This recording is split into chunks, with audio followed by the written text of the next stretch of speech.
I did actually do my research for this episode a little bit, and I watched the Behind the Music episode. Stakes are a little high on this one. Yeah. I can't lowbar this one. Mm-hmm. Behind the Music is just freaking depressing. It starts off with them being murdered, and I was like, this sucks. I'm excited to talk about how shitty Pantera is. I don't want to talk about this dude getting murdered on stage. Very tragic. Today, we're going to talk about Pantera, and what we're going to do is we're going to laugh and we're going to get mad. Mark might cry, but tear in my eye already. Ultimately, it's going to be great. Did you watch the home videos when you were younger at all, the Pantera home videos?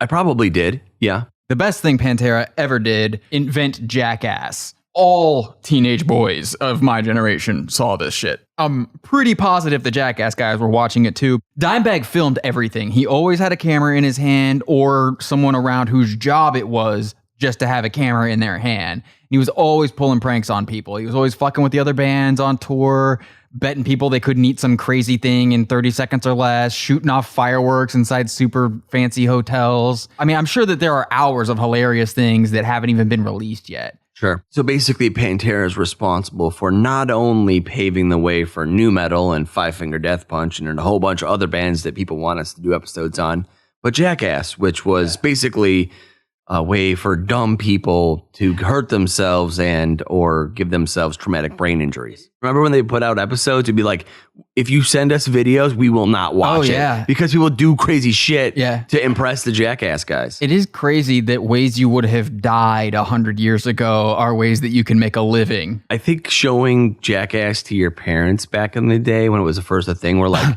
why would you do this? I can't believe people pay to see people do this to themselves. And then it became such a thing. Instead of their parents telling them to get a job, their parents are like, why can't you do something smart like those guys on TV? Those guys drank horse jizz. What are you doing? Why can't you go light yourself on fire? Do something that'll make us money. And the new generation now will be, how do you only have 100 followers on Instagram? Yeah. Your pictures only get 50 likes. You need to step up your followerships. Your dad's bitching to his friends at the steel mill about how you can't even get followers on Instagram. I don't know what's wrong with the boy. Look, my kid is kind of uninteresting. I think that's his problem. He's boring. He looks like another kid. His TikTok doesn't even have 10 people following him. I don't even know. I don't even think he's my son. Dimebag Darrell, specifically, individually, was very influential on where pop culture went. All of which is to say, this dude had a sense of humor. I'm sure he would want people to laugh and smile and have fun with shit. He lived his life as if that's what he wanted, not get all sad and bummed out when they think about what did happen to him, which is, of course, tragic. There's no way that we would ever make fun of that. We're not even going to try to make fun of that. Actually, in a moment of seriousness on the podcast, it really was a bummer of a day. And it happened to be my birthday. I mean, my birthday that year was shitty. It was bad. I know for a fact 95% of the Pantera fans and Pantera haters who press play on this episode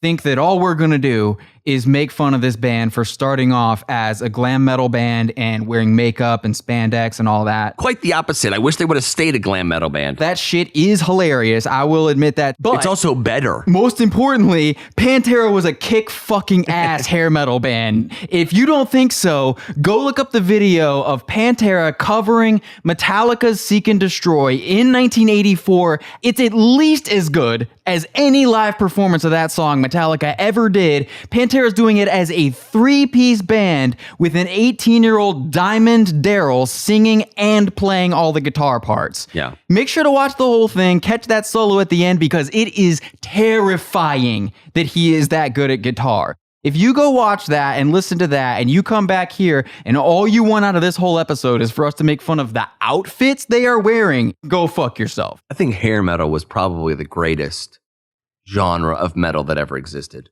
I think if they had stayed a hair metal band, we wouldn't be doing this episode. It would be impossible to do an episode on Pantera, the hair metal band. This band sounded so much better when they were less angry and called Van Halen. I know. I wish they would have stayed Glamterra. And there's so many things that wouldn't exist.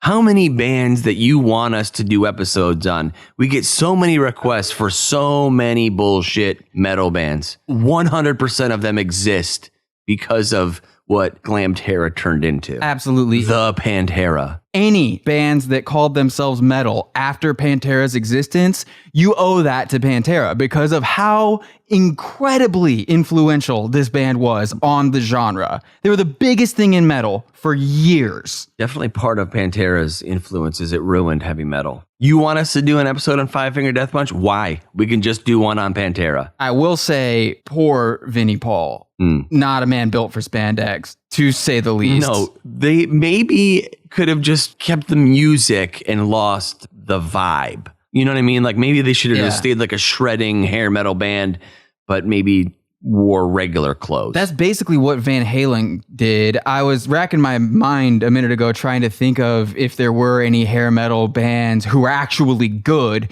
and just rolled right through the tough guy 90s trend that killed that whole genre. I'm sure there were some bands that went out wearing Aquanet and everything, but not ones who were this good. Van Halen survived in a sense, but not with David Lee Roth, and they did just sort of start wearing grunge clothing. I've seen a fuckload of pictures of Eddie with a flannel. Fuck yes. Eddie who, Vedder or Van Halen? Y'all definitely hang out, right? Eddie V? Yo, Yeah. Eddie V. Eddie V. Which one? Dude, the image I have of him in my head is him wearing a flannel around his waist like it's 1993. He just changed costumes and kept doing the same thing. Yeah. Pantera really took a left turn, though. Pantera took all this all the way. Glamterra is proof that more bands should try to sound like Van Halen. If you can do it, you should do it. Dimebag was 17 years old when they made the album Metal Magic. Yeah. 17-year-old kid gets to go into a studio and do that shit. Sure. Pretty awesome. They don't build 17-year-old kids that way anymore. They had Metal Magic, Projects in the Jungle, I Am the Night. Yeah, they were a glam band for a while. I didn't realize they had that many albums before. They had a lot. And then Power Metal, and then Cowboys from Hell. So the band here, 7 years before they finally put out Cowboys from Hell. Well, that's the thing about Cowboys from Hell is it's at least as much of an outlier as Power Metal. I think Power Metal and Cowboys are each one album that sounds like they could have been made by a different band. Let's address the fact that the first song on Metal Magic in 1983 is called Ride My Rocket. Yeah, it's pretty great. Hell fucking yeah. Ride My Rocket sounds like a great song. A lot of these songs are very cool. 10 years later, not even 9 years later, on Vulgar Display of Power, we're talking about Mouth for War is the first song. Yeah. So they went from Ride My Rocket, less than a decade later, it's Mouth for War. What the fuck happened? She must have broke his rocket. Yeah, seriously. Fucking Hostile, instead of Tell Me If You Want It, was a song on Metal Magic. Sounds great, yeah. But instead, now I have to listen to This Love. Listen to Down Below from I Am the Night. The shit is sick, and it came out 2 years before Appetite for Destruction. If you think Appetite for Destruction's badass, pretty difficult to make fun of this. Then Pantera turned into Judas Priest for one album because they got a new singer. Their first singer sucked, I'll admit it, but I don't care. I'd rather listen to that shit with a bad singer. Well, I don't know. I guess Phil does sound better than he does at any other point in his career when he's just trying to sound like Rob Halford, right? Sure, yeah. Early Pantera, where he's still a singer. Goes off a cliff pretty fast. Power Metal's still a badass album. Sure. He's doing a Rob Halford impersonation. If you like anything that sounds remotely like Judas Priest or Def Leppard or Iron Maiden, and you say you don't like this album because of their outfits, you're just fucking lying. Musicianship is good, but really just generic. They sound like the best Judas Priest cover band. Yes, exactly. This is right up the middle of the road for what was popular at the time. So Phil, their new singer, he's obsessed with death metal and hardcore and drags this band into being heavier and heavier. He turns them on to Slayer, turns them on to all this shit. The first move in the heavier direction was Cowboys from Hell. I don't even really count this as a Pantera album. It's sort of an in-between album. It's sort of between the awesome glam stuff and... This is a transitional record. It is. It's just sloppy rock. The Abbott brothers were super influenced by Kiss. It's like their favorite band. Pantera sounds nothing like Kiss, but if you go back to our Kiss episode, we talk about how disappointing it is the first time you hear Kiss, after you've seen the pictures of the band and after you've heard the stories about they're so evil, it stands for Knights in Satan's Service. Yeah. Scared shitless by this stuff when you press play on it, and then you just get a sloppy rock band with dumb songs. This was weird is like if you go compare to what you know Dimebag is capable of as a writer and as a musician, and then you listen to that album, you're like, what the fuck why? You're listening to a guitar player intentionally dumb down their playing. But like significantly. Yeah. And I don't know, maybe the intention is, okay, maybe we can make more money doing this, or we can become more popular if we dumb down our music. Maybe we're doing stuff too smart. We have like a dumb audience and we need to make it simpler for people to digest. Press play on the album Cowboys from Hell. That sounds a lot more like you would expect Kiss to sound. If you heard all that shit about Kiss, they're evil, this is what they look like, pictures, everything, and you went and pressed play on it and it sounded like Cowboys from Hell, it would make absolute perfect sense. Sure. Kiss is kind of heavy. If Pantera was the band that they are on Cowboys from Hell, I would assume that these were just some kids who decided to grow up and make the band they wish Kiss had been when they heard Kiss. Yeah. Speaking of Cowboys from Hell, if you put that song on an internet jukebox at 1 a.m. and the place doesn't go ape shit, you're drinking in some bullshit yuppie bar and you should leave. Yeah, the thing about Pantera in general, but specifically a lot of songs even on that first album, is the more people... Are we calling Cowboys their first album? Because that's what they do. I'm saying like really like Okay. the first, what people consider to be Pantera. Right. This is the intro to Pantera album. The whole band revolves around just violence. If you're at the bar at 1 a.m. and you've been there for a few hours, probably better than 50% chance someone's going to get into a fight. Oh, parking lot's not safe after that point. I'm not saying that. The bar itself may not be safe at that point. You got a better chance of not getting stabbed if you stay inside the bar, I would say. Sure, yeah. Maybe you're going to take a stool to the head. Yeah, but if you're walking by a bar and you know what I mean, it comes on, you might want to just like walk a little faster.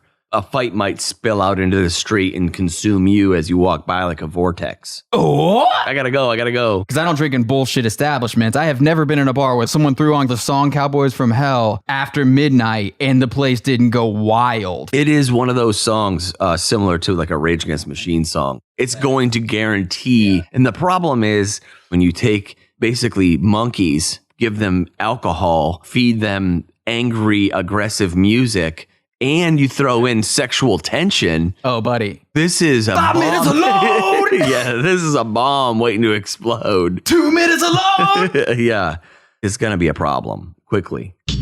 Now that we've sold a bunch of shirts, maybe people will start responding to them wearing our shirt. We get tagged in posts all the time, I see. Yeah, if you get a shirt At yfbspod.com. I want to hear the stories. Oh, I definitely want to hear some stories. I bet it's a lot of people laughing at the shirt. I bet when you're walking around in a shirt that says your favorite band sucks on it, you get a lot of people who aren't dumb as fuck going, that shirt's funny. I hope. It's a great conversation starter or ender. If you're a single person and you're someone that goes on dates, you should buy a shirt and wear it on a date. Mm-hmm. It's a great litmus test. Figure out right away. Oh, this person I'm going on this date with, his favorite band is Weezer. Text your friend. Hey, can you call me in a minute and tell me that you really need my help? Get the fuck out of there. Yeah.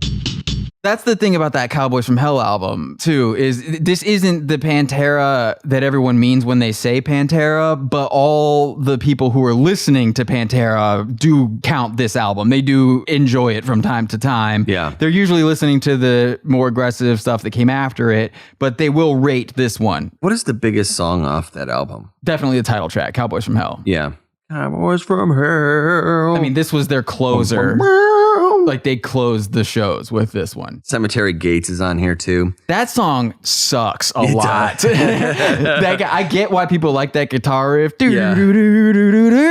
I get it. It sounds like the dungeon music from Zelda. But overall, though, this album too, yeah, there's only a couple songs on here that probably most people would even know. Those two. Domination, Cemetery Gates, Cowboys from Hell. Cowboys from Hell and Cemetery Gates are for sure the Those two big really ones, could just be it, yeah. This isn't really Pantera yet. This is what would happen if you took the band Leonard Skinner and dialed the knob all the way to metal. It would sound like Cowboys from Hell. I think it's like them playing with what's going to work. So we've tried the glam metal thing. Yeah. We tried this in between phase. We're going to try this. If Cowboys from Hell didn't take off, they probably would have given up metal altogether and just become Leonard Skinner. That would have been pretty great, probably. Probably would have been better. Like I said, if they stayed this band, if they started and stayed as this band, it would make sense. I would understand why that band existed. Yeah. I probably wouldn't listen to it very much because it is, like Leonard Skinner, music for people who are proud of being a piece of shit. That's what this is a soundtrack for. And that's why when you're drinking somewhere and it gets put on in a bar after midnight, the whole place goes ape shit. Yeah. If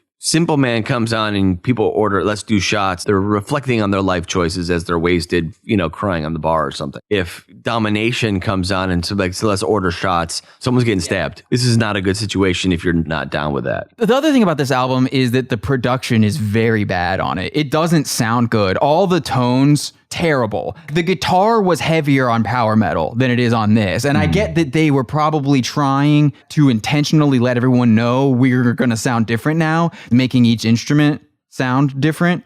But each instrument was heavier sounding on Power Metal. Like the drums sounded heavier, the guitar sounded heavier. When they decided to do the Cowboys from Hell and what we know of as Pantera, we have to dumb it down. But not just slowing it all down, but it's muddying it up. Really? It's like this muddy southern sound that they kind of latched onto. And it just becomes really obvious as it goes on. Every album, the production never gets better. Forever stays this muddy shittiness. It's like if ZZ Top didn't know how to write cool songs. Right. Yeah. The production on ZZ Top kills this. The production on ZZ Top is heavier than Cowboys from Hell. I just think they didn't know what they were doing yet. I think could be that. Well, it could be that too. They're experimenting with a new sound. They were probably recording Cowboys every time they went in there. They were probably thinking, everyone's going to think we're stupid for not wearing makeup anymore. This is such a bad idea. This is such a bad idea. I like to pretend that in an alternate reality, somebody goes back in time and is like, yo, no. Don't do it. Don't do it. Well, I wonder. Just stay a fucking glam metal band. So I wonder how many times Metallica looked at Pantera and got pissed off for believing whoever the asshole was who told them in order to stay relevant, Metallica was going to have to turn into a bad rock band. Yeah. If Metallica stayed Metallica, the guys in Pantera straight up said the Black Album is one of the reasons they made Vulgar Display of Power. They've straight up said Metallica started making bad rock music and we doubled down. We're going to get heavier then. If we don't have Metallica anymore, someone's got to do this. Yeah. Maybe what happens is they look at starts making this bad rock music. Slayer is still just putting out speed metal, which is just annoyingly fast nonsense. Right. Slayer definitely hit a ceiling. That band wasn't ever going to get bigger than it was. They were never going to get more famous than they were. Metallica changed at what looked like the exact right moment in time because they then became huge. But anyone who liked music realized, oh, this band's fucking done now. Yeah. And that's what happened. I don't give a fuck about ticket sales. I don't give a fuck about album sales. Sure. That band was done. If you think about it, Metallica and Pantera sort of have opposite timelines because Pantera started off wearing makeup and glitter in the 80s and then they got heavy in the 90s. But in the 80s, Metallica was metal as fuck. And then in the 90s, they cut their hair short and started wearing makeup, eyeliner and stuff. Yeah. And this became whiny bitches and it definitely shifted the whole thing. And then Pantera capitalizes. They basically just got very violent. We've mentioned it a few times, but homophobia is a super common reaction to this podcast. Probably half the episodes that we've done, someone has told us that we only think that band is bad because we are gay. Right. Or that we like to put penises in our mouths. And that means Fleetwood Mac is not a good band to us. Sure. Don't understand it. The amount of people that will be calling us the F word on this one is going to be huge. This is going to be the biggest one. There's never going to be another episode that makes that happen more than this episode. No doubt all of you Pantera fans that are tuning into this right now are very thoughtful, intelligent people that will send very thought out, intelligent emails because you can't defend it. You can't defend it. But what are you going to say? It's so tough. It's so good. Okay, that's what makes it good. Hatebreed's the greatest metal band of all time because it's tough. The best thing that could happen to this band would be if someone wrote a biography of Vinnie Paul, because it would be hilarious. And if he were here, he would laugh at it too. I know that for a fact because he wouldn't have a choice. You'd have to laugh. This poor fucker in spandex during Glamterra. We should definitely use a picture of him in spandex for this. We're gonna. Yeah. And there are a lot of them. It's not like there's just one picture. It's a lot. Well, that was like their thing. It's more than just spandex too. We're talking ski goggle sunglasses when those were a thing. Also, the hair's teased way out. His hairy man chest is out there for the world to see. It's a lot of life choices being made as a group is what this band is doing. I gotta think he probably got his ass kicked at least a couple times. I doubt it. I mean, he's always been a pretty big dude. You could start on those pictures, But then you can move in either direction on the timeline. You can go younger to when he was a kid or older when he was an adult. And either way, it's just going to get funnier and funnier. I can cast it for you. Dye Jonah Hill's hair black. Cast him as a teenage Vinnie Paul who decides to be a tuba player and does become a tuba player until his dad, who has worked in the music industry their whole lives, realizes his son is serious about being a tuba player and makes him play drums instead. So there's a chance he'll get a job / get laid at any point in his life. So there are two things that aren't going to happen if you're a professional tuba player. Yeah. A, you're never going to get laid. No. And B, you're never going to have a paying gig. No. Like, what do tuba players go on to be? How many professional tuba players are there? It's not a good I guess life. he could have joined a ska band. It's wild to think of all the little changes that could have happened. And how many episodes have we done on bands where if just one little thing had changed? Oh, I think so. If he had just said, Dad, fuck you, I'm a tuba player. What would happen? They would have changed the history right there. Would not be an episode on Rage Against the Machine. There wouldn't be an episode on a lot of the things we have planned. You can also go in the other direction. This is a guy who's one of those, I'm in a mega famous metal band, but I like to play golf on my days off. Yeah. That's who Vinnie Paul ends up being. These guys have a very well-deserved reputation as being hardcore party people, but they were also humongous dorks. Everyone knows Vinnie Paul ran a strip club in Dallas called the Clubhouse, but the reason it was called the Clubhouse is because he originally wanted to build a golf course and have a strip club on the course instead of a clubhouse. If only, again. He wanted to have a golf course. It was Alice Cooper shit. Come on, this is great. It should have happened. Things that could have changed the history of Pantera. Here's another scene in this guy's movie. One time missed a flight because he was reading a newspaper in the airport shitter. This is like an American Pie movie that this guy lived. Little turd falling out the bottom of his jeans as he's running. When he finally got to where he was supposed to be after missing the plane, everyone started calling him Vinnie the Pooh. This shit. It's perfect. This shit is amazing. It really sucks that people get all bummed out when they think about this band because this shit is so funny. But dude, it's so hard, dude. It's Spinal like the Tap. toughest. Yeah, exactly. It's the tough guy version of Spinal Tap. The machismo, tough guy, southern, gritty Spinal Tap. If you know a dude who thinks the song Primal Concrete Sledge is about as good as it gets in metal drumming, you need to tell that drummer, look him in the eyes and go, look at me. Listen, double kick sucks, okay? No one fucking cares about double kick. Nobody. The only people that care about double kick Drummers. are drummers. Drummers. It's the only person on earth. And then just because of the circle of influence, everyone that's in a band with a drummer knows about double kick because they're just in the circle of double kick conversation. It's like bowling a perfect game with bumpers in the lane. You can go brag about it the rest of your life, but no one's really going to give a shit. We might be like, oh yeah, that's cool. Who let the special guy in? What I find interesting is, because I know a little bit about this, is, again, not in a band. I just happen to know some drummers. When a drummer is actually like really, really talented and they don't use a double kick. That's what I'm saying. It sounds like they're playing a double kick. That's what I'm saying. You start playing that shit with 1 foot like John Bonham and maybe I will start caring. Yeah. Actually, I think I asked one of my friends one time, I'm like, oh, do you use a double kick? They're like, no, I don't need to. That's hardcore. But it looks cool. It's part of the image. Like there's 2 kick drums up there. You know what I mean? Well, why aren't there 2 snares? 2 hi-hats? It doesn't sound cool. For anyone who doesn't know what a double kick is, when you hear it on an album, I'm sure you're just like, well, what the fuck is that? Yeah. Why does it sound like a horse galloping for no reason through this song? That's what it sounds like. When you hear it, and you start to notice it, yeah, it does kind of sound like a horse. Kind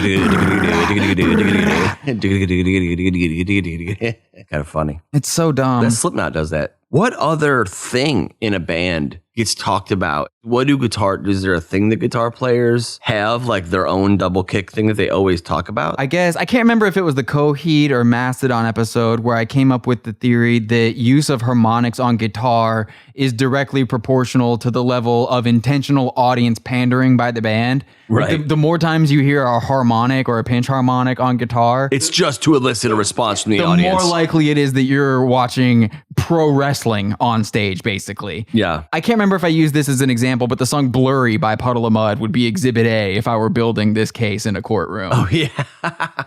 It's like that's the whole like Yeah. intro thing.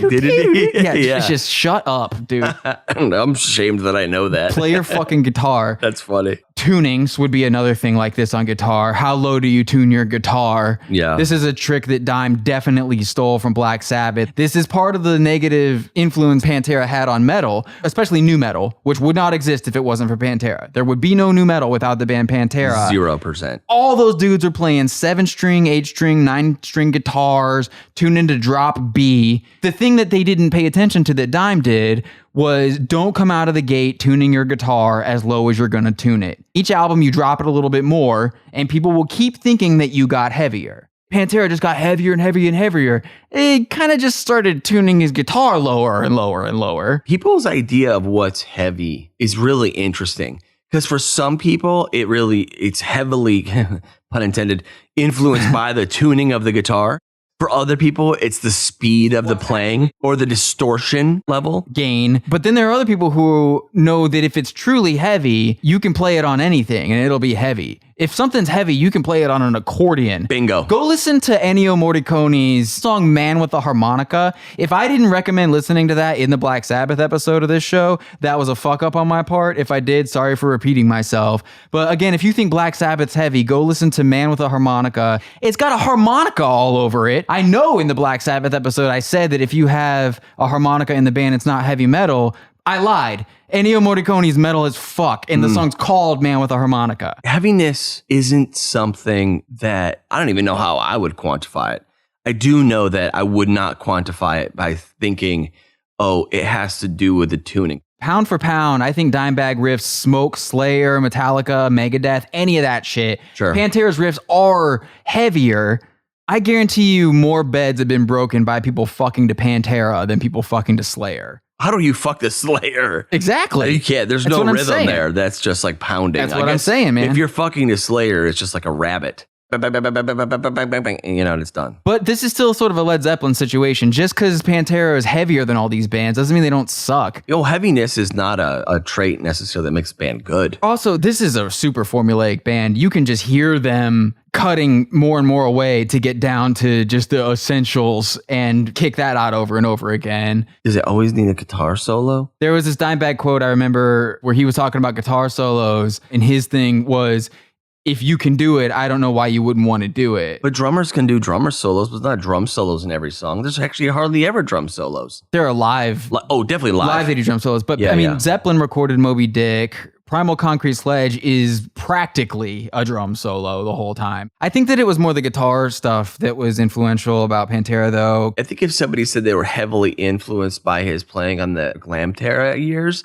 I would have a little bit more respect for it because they actually That's never what they mean, though. No, because they actually just are heavily influenced by the dumbed down Dimebag Darrell. However you feel about nu metal, it would not exist if not for the song Walk. The riff from the song Walk is at least half the reason why nu metal exists. Yeah, I mean, if you listen to Walk and then listen to Blind, heavy influence there. And then if you listen to really any Pantera riff, especially as they get more and more muddy and typically slower songs, it's pretty obvious that actually every metal band that can't play as fast as Slayer and as intricate as Metallica just ripped off Pantera. That's exactly what happened. Korn doesn't exist without Pantera. There's no way Slipknot exists without Pantera. Corey Taylor probably buys Phil's sweaty cargo shorts off eBay. I don't think Rage Against the Machine exists without Pantera. If you criticize Rage Against the Machine, one of the first things people will say is, well, they're not really a rock band. They really have more in common with hip hop, and you clearly just don't listen to hip hop, so you can't really have an opinion.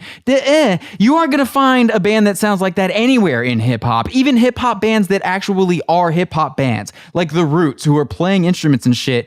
That doesn't sound like Rage, dickhead. That's not what hip hop sounds like. It's what Pantera fucking sounds like. Yeah. Rage Against the Machine is like a Pantera with a message, I guess. Rage Against the Machine is like, fuck you, let's burn the government down.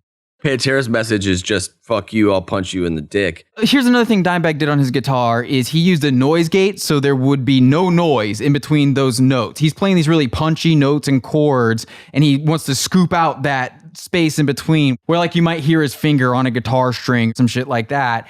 He threw a noise gate on it, so there's just silence in between these things. He's just stabbing in and out. It's like a staccato approach applied to metal riffing.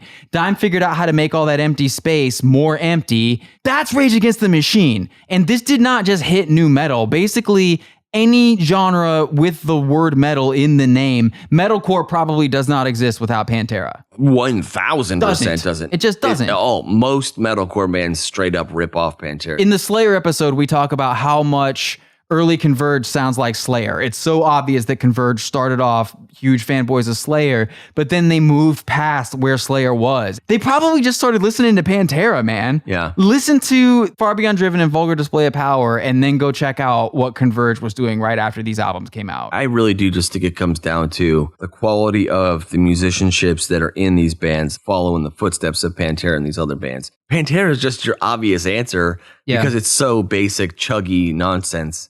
And then what do? You just tune your guitar down.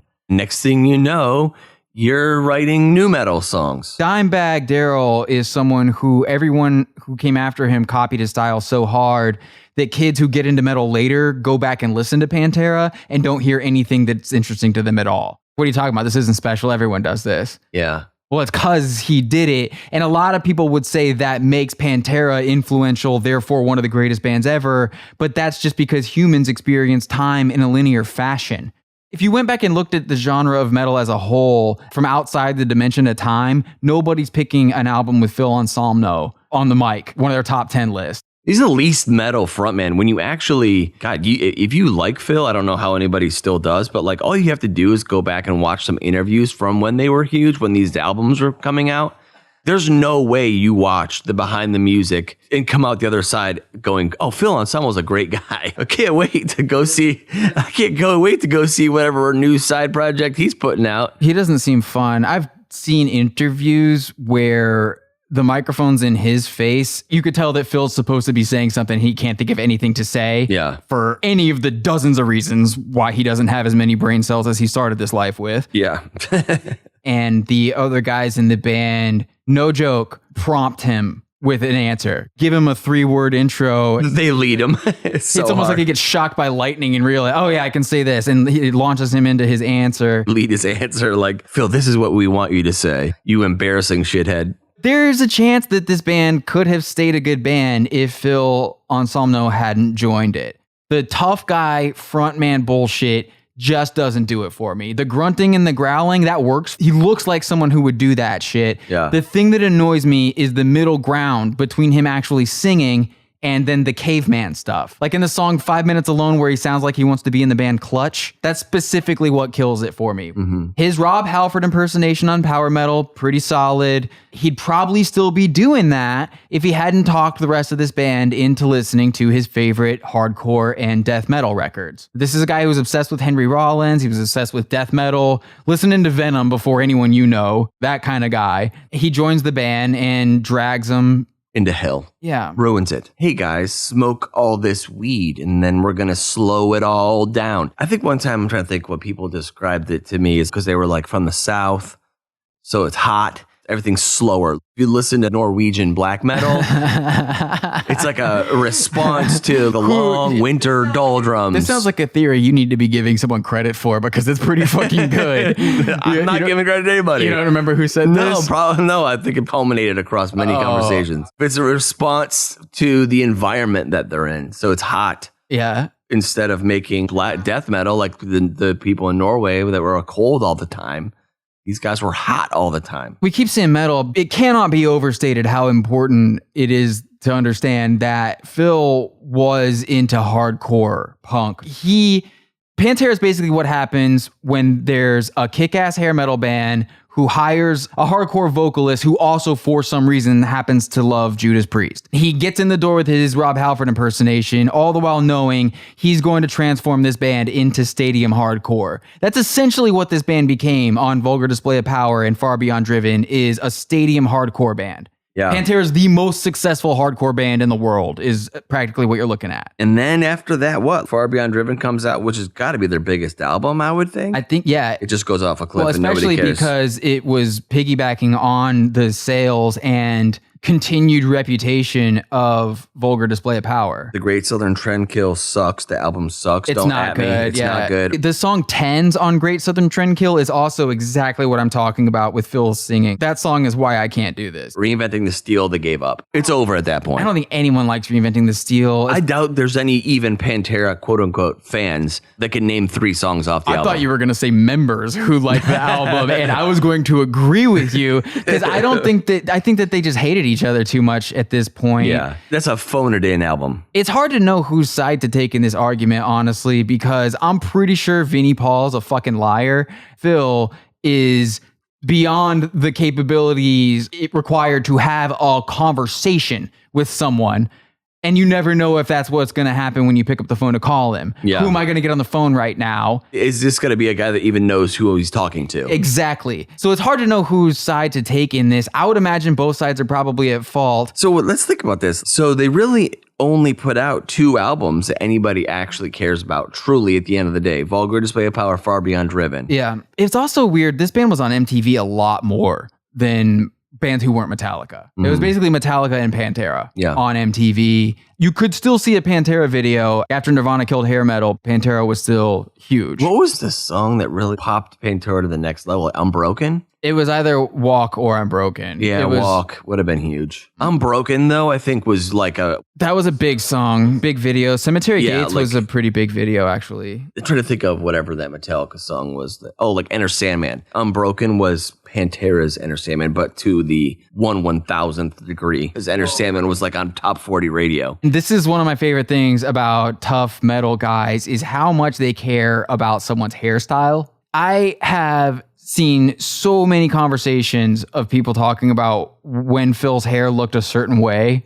I've seen people talk about Phil having a shaved head like it was some significant thing that let hardcore kids feel they were welcome at Pantera shows. They really wanted to get punched in the back of the head in a circle pit. Right. So they're going to play the Walk riff and I'm going to fucking smash my face in the ground or something. The rest of these guys, after they took off the makeup and spandex, pretty much had a look that they stuck with for the rest of their lives, but not Phil. Yeah, because at some point there, he had a butt cut hair down to the sides there. He did have that. Yeah, like a butt cut. Like where you take a ponytail and just chop it and let it go around like chin length. Yeah. Dude's named Sean in the 90s had this hair a lot. Yeah. He did have that. He had a shaved head all the way. He also had the Anthony Kiedis. Actually, dude, Phil is kind of the metal Anthony Kiedis. Oh, shit, dude. That's deep. The way he jumps around on the stage reminds me of Anthony. Oh, especially like that wide leg landing thing that they do. They kind of stomp around, legs real wide. Him being the main reason why the band sucks. Yeah. There are some aspects of Red Hot Chili Peppers that could work if they didn't have Anthony Kiedis on top of it. Phil ruins it. If Pantera was an instrumental band, they'd be better than they are.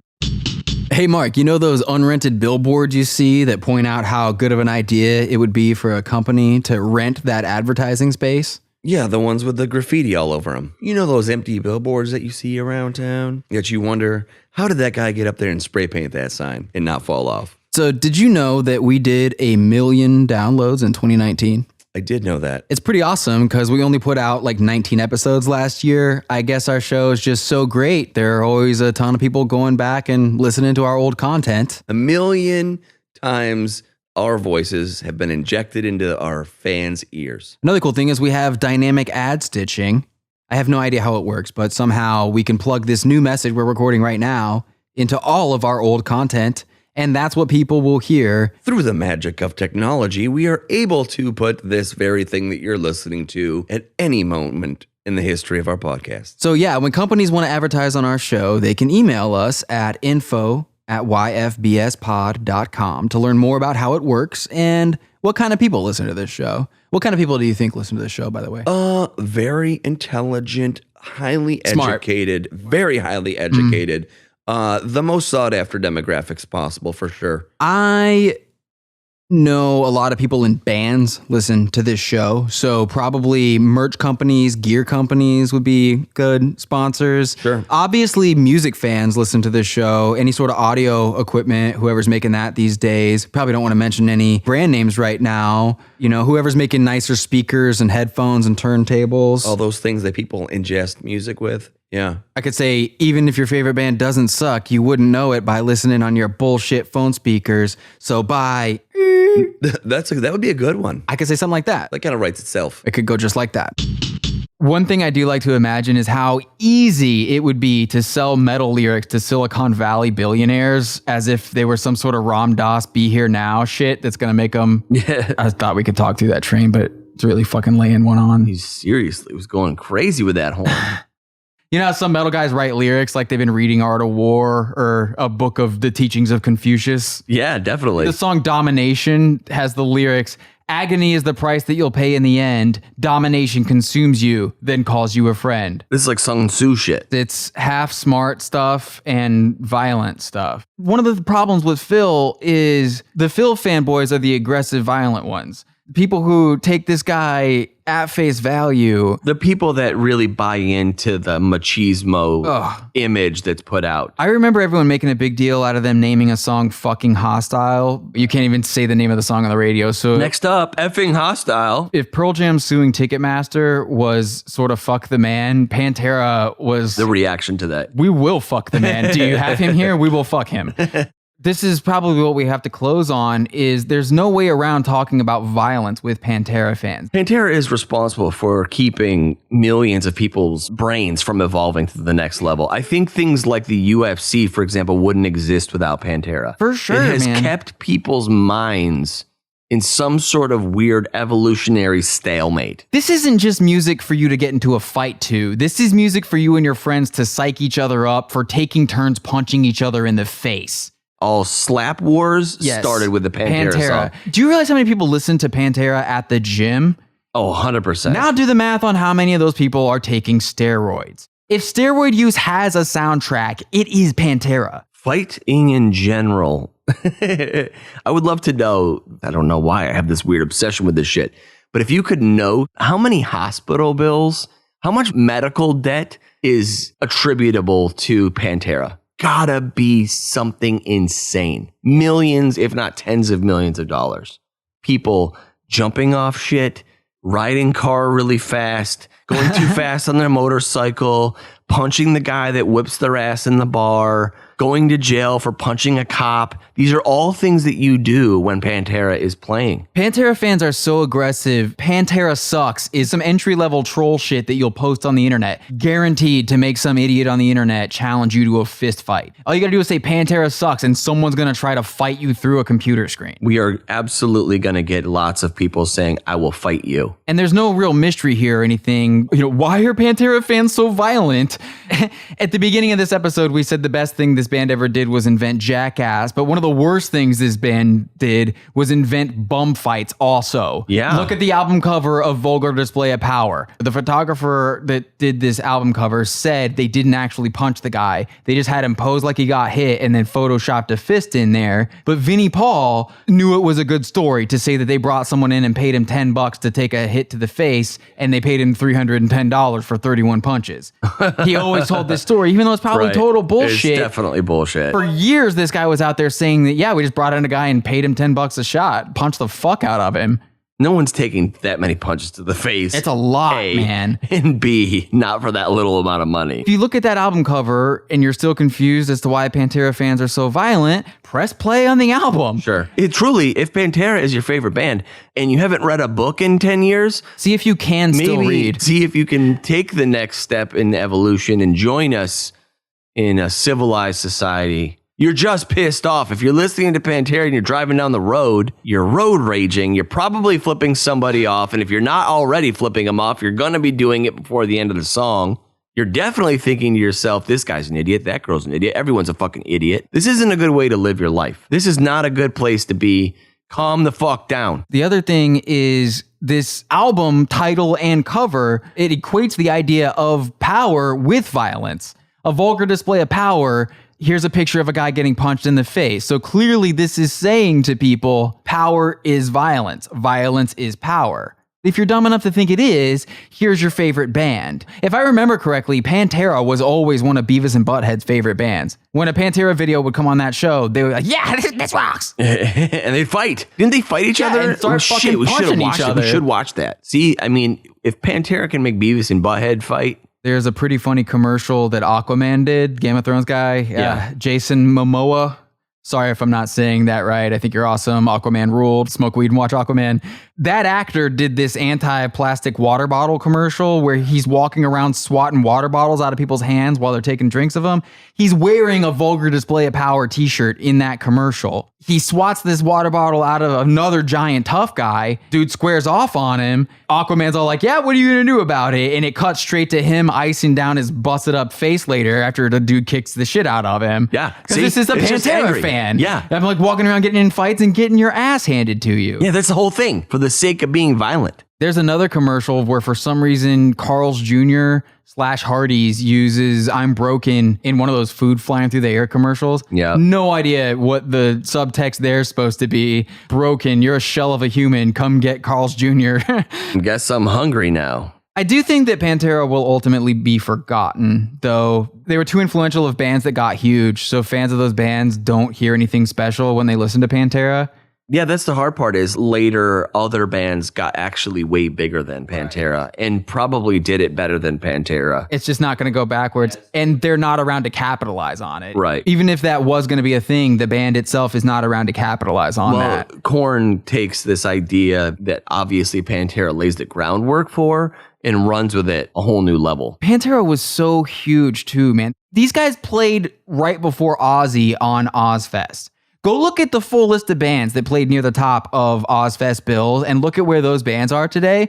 I mean, some of them don't exist, of course, but the ones that do are huge. Yeah, still. And Pantera played after them. But you're not going to see Pantera on Best of the Decade list because everyone has to pretend like they weren't listening to all that shit. Slipknot got better after that, is what they say now. The other thing working against Pantera being remembered, like we said, this is the soundtrack to being a piece of shit. People are embarrassed of who they were when they listen to this stuff. That's it, right? People listen to Pantera for a time in their angry when teenage they identified life. with it. Right, Yeah. they're angry teenagers. They're walking through the halls back in the day, listening to tapes with the clenched fists being pissed off. And then they become adults and they outgrow it. And they're like, man, I was dumb, little angry kid. And I'm not a dumb, angry kid anymore. So fuck this band. It's one of the built-in flaws of making music for aggressive assholes is almost nobody is taking music recommendations from those people. They're aggressive assholes. They don't have real friends. No one's walking up to the kids punching each other in the face out back of the gas station, huffing spray paint and asking them, yo, what are you listening to these days? And then going and buying it. That's not a fucking thing. Also, no one's looking at the circle pit at a Pantera show and thinking about making a baby. Or able to have a baby because they got kicked in the balls in the mosh pit or something. Yeah, I'm definitely going to go have a kid with that person. Look at the way that guy just punches everybody. Can't wait to mate with that one. This is not a band that's going to be passed down. People aren't handing this down to their kids like Beatles fans are. It's true because they're not proud of it. They're not proud of the time of their life that they listen to Pantera. If only half the people who are ashamed of listening to Pantera were ashamed of listening to the Beatles, maybe music could be better. The whole world would be better. What the world needs now is 5 minutes alone. We haven't said a single word about the bass player of this band. There's really nothing interesting there. I have in my notes, what is it like to be the guy in the band that nobody knows? The only thing that this guy's ever done that mattered is be the actual inspiration for Steve Buscemi's character in the movie Airheads. Yeah. If you go watch Airheads, you're watching an actor who watched all the footage he could of Rex Brown of Pantera and then went and did that stuff with it. Again, this is music for people like that. Man, I almost feel bad for bass players because they are typically the most replaceable, non-memorable members of any band and every band. You also got to consider the upsides of this. The easiest way to get into the back door at any concert you're not supposed to be in is walk up with a fucking bass guitar in your hand and the security guards No one knows who you are. Gonna let you in because they don't know what the bass player looks like, buddy. I'm the bass player and everyone goes, shit, I guess you could be. I don't fucking know. Imagine being in a band like Pantera where every member of the band but you, everyone knows. If you name any other member of Pantera, everyone knows, oh, that person was in Pantera. And then there's the bass player. Rockin' Rex. Just hanging out. The truth is, and I need you to accept this out there, if your favorite band is Pantera, your favorite band sucks.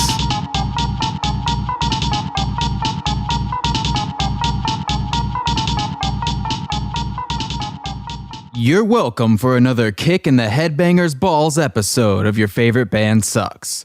After listening back to this one, I'm sure we'll get comments about how we did not specifically address Phil's white power comments in the episode.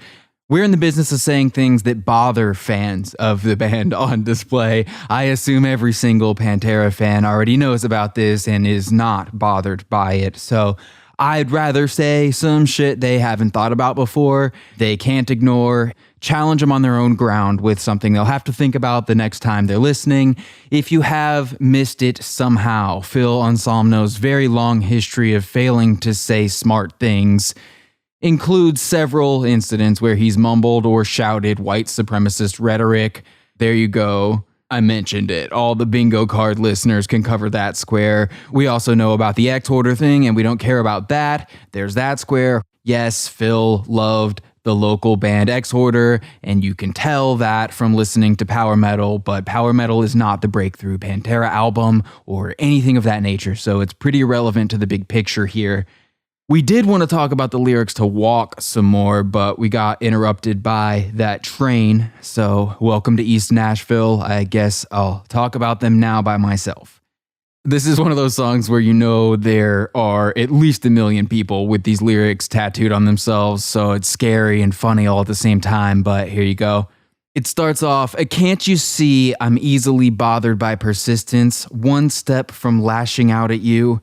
You want in to get under my skin and call yourself a friend. I've got more friends like you. What do I do?" So it's one of those don't act like you know me because I don't even fuck with you type songs. But then Phil takes it in this other direction that makes it seem like he might have been trying to read a book while he wrote this one. The part about you can't be something you're not, be yourself, by yourself, stay away from me. A lesson learned in life, known from the dawn of time. Just really, truly deep shit. Or we sure caveman DNA has been bred out of the gene pool. I'm not so positive. My favorite part of this song is the second verse where he changes course again and takes it to the high school locker room.